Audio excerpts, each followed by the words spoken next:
Got a minute to learn something new about smartwatches? Just a reminder, we have a whole playlist of these tips which you can reach at this address, and a lot of goodies are waiting for you in a Google Drive at the Smartwatch Resource Center here.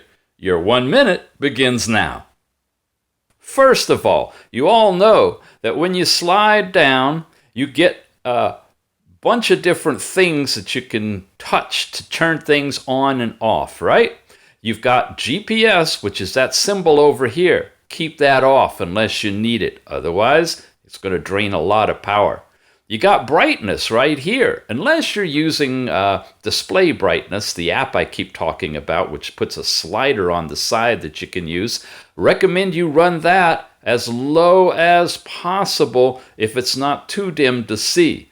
For our video, I need to have it up a little brighter for you, but keep that as low as possible. Those two things, GPS off and brightness as low as you can handle, will be really, really good for getting long life out of your machine.